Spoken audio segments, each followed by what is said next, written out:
On Monday, I visited the Community of the Resurrection in Mirfield near Huddersfield. It's a Church of England community of fathers and brothers. I go there usually 4 times a year just for a few hours to talk to a friend, have lunch and to join in the midday worship. The pace of life is centred on the rhythms of prayer, and there's a sense of calm, and you seem for a short while to slowly be drawn into the community life. In the church at Mirfield, I began to think about just what a priest is. Mirfield played a part in my training, and I suppose it was natural that my thoughts went back to those days. I began to think about why and how I became a priest, which I'm still not sure that I understand and perhaps never will do. And I also thought about God. It sounds deep, but it wasn't. Like all of us, I've had a lot of time over the past few months to think, and I've been involved with people and events which have concentrated my thoughts. I've told this story before, so for those of you who've heard it, I apologise, but I'm going to tell it again, because as I sat and thought about what I believe and why I believe, my thoughts went back to it. My dad became ill when I was about 6 years old. He died when I was 7. Mum spent a lot of time nursing him and looking after him, and so my brother and I spent time with our grandparents. At bedtime, my grandmother would read to us and tell us stories. There was no television at the time in the country. We especially loved listening to her telling us about her childhood and things which she had done. Sometimes she would sing to us. She was born in South Africa and would sing us a song in Afrikaans, which we loved, and we would fall about laughing as she sang, both at the strangeness of the language and also because she was not the greatest of singers.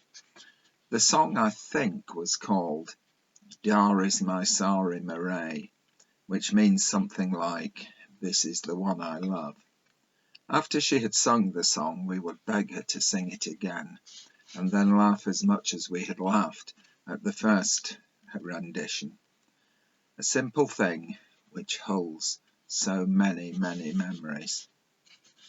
The last Ofsted inspection we had at school was done as part of a trial for the government. We had Ofsted inspectors inspecting the school, and also Her Majesty's inspectors inspecting the people who were inspecting us, so it was a double whammy. On the evening before the inspection was to take place, I sent everybody home, including the caretaker. We had all spent most of the day encouraging each other, and everybody was tired. I think it was about 8 o'clock, after taking a last walk around the silent and empty school, that I locked the front door and walked across the playground, got into my car and drove out of the gates. I then had to stop and get out of the car in order to lock the main school gates behind me. As I had walked through school, I suddenly felt awful. It was perhaps the stress of encouraging staff and the pretense of not being bothered that finally got to me. I snapped the heavy padlock on the gate closed, stood for a while and thought, if I get into the car and turn right, I can escape all this if I just drive away from here and not come back tomorrow. I got into the car, turned on the engine, and just sat there with the engine running, the radio playing, and feeling absolutely terrible. All of a sudden, the Radio 2 presenter announced, "I'm going to play you a song from South Africa," and over the airways came a voice singing, "Arunda very military, boom, boom, boom, Daar is my Sari Marais." I could not believe what I was hearing.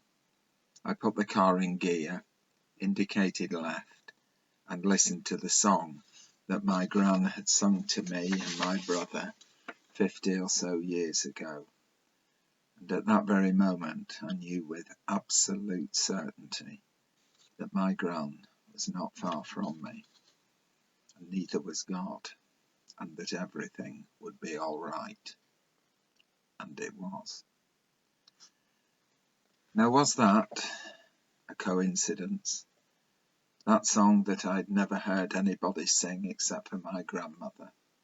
A song that I've never heard sung on the radio until that evening when I was leaving school, feeling so low, and have never heard since on the radio or anywhere else. Some would say, yes, it was just a coincidence. There was absolutely nothing in it. As for me, well, at the time, I felt absolutely certain that I was being held by my grandmother. I felt that she was close to me. And as I've said, so too was God. As I sat in the quiet of the church at Mirfield on Monday, I began to think back to the lectures, the theological debates and arguments we had during those years of training, which were good, enjoyable, and often complex. Then my thoughts took me to recent times, and also to times gone by in the story which I've just told you. I've thought long and hard about God over the years. I read theology. I love it. And yet sometimes you can overthink and strive to look for answers to questions which bother you or which intrigue you, some which puzzle and confound you.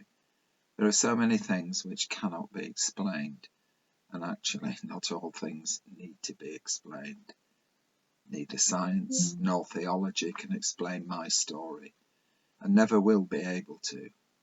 But I know what it meant, and still means to me. Perhaps in these difficult times, we need to simply just look out at our world, to see God in all the good things which surround us, to know that God cries when we cry, and to just simply believe that God will make things right. We need to do what He wants us to do, to simply play our part, to plant flowers and not weeds in the garden that is our world, and let His love and hope enfold us.